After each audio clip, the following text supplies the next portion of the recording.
ये कहानी है गांव के लड़के की। घर की मजबूरी और पैसों की कमी की वजह से वह दूर शहर काम करने के लिए जाता है ताकि वहां से वह कुछ पैसे कमा पाए, जिससे उसका और उसके घर वालों का खर्चा पूरा हो पाए। वह लड़का काफी दिनों तक काम की तलाश करता है और आखिरकार उसे काम मिल जाता है। वह लड़का अपना सारा काम पूरी ईमानदारी और मेहनत से पूरे दिन करता है। ये देखकर उसका मालिक खुश हो जाता है। अब 6 महीने तक ऐसे ही चलता है। 6 महीने बाद वह लड़का अपने मालिक को कहता है, अब मैं कुछ दिनों के लिए वापस अपने घर जाना चाहता हूँ। और उस लड़के को पूरी उम्मीद थी कि उसका मालिक उसे घर जाने से नहीं रोकेगा।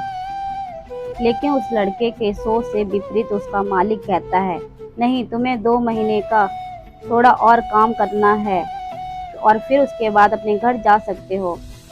लड़के को थोड़ा गुस्सा आता है, लेकिन वह अपने गुस्से को शांत करके मालिक से पूछता है, बताइए मालिक, कौन सा काम है। उसका मालिक कहता है, हमें एक घर खरीदना है।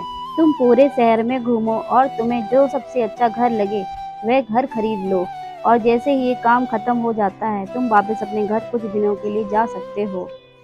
ये सुनकर वह गांव का लड़का खुश हो जाता है और जल्दी जल्दी घर को खरीदने का काम खत्म कर देता है। वह मालिक के पास जाता है और कहता है, मालिक, मैंने सबसे अच्छा घर आपके लिए खरीद लिया है। मुझे मेरे परिवार के साथ वक्त भी बिताना है। मालिक खुश होकर कहता है कि अब से तुम हमेशा हमारे परिवार के साथ ही रहोगे। जो घर मैंने तुम्हें खरीदने के लिए कहा था वह घर तुम्हारे और तुम्हारे परिवार के लिए मेरी तरफ से एक तोहफा है।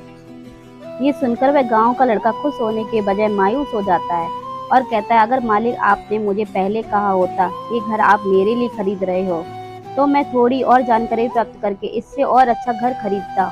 मालिक ने कहा, मैंने तुम्हें 2 महीने दिए थे और 10 दिन में खरीद कर तुमने तुम्हारा नुकसान किया है। कीजिए, क्या पता आप आज जो काम कर रहे हो वो आने वाले समय में आपकी जिंदगी बदल दे।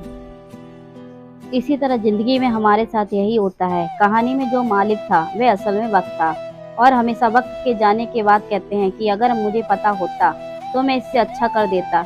इसीलिए आप अभी जिंदगी में जो भी कर रहे हो उसे पूरे जुनून और मेहनत के साथ कीजिए। क्या पता आज आप जो काम कर रहे हो वो आने वाले समय में आपकी जिंदगी बदल दे।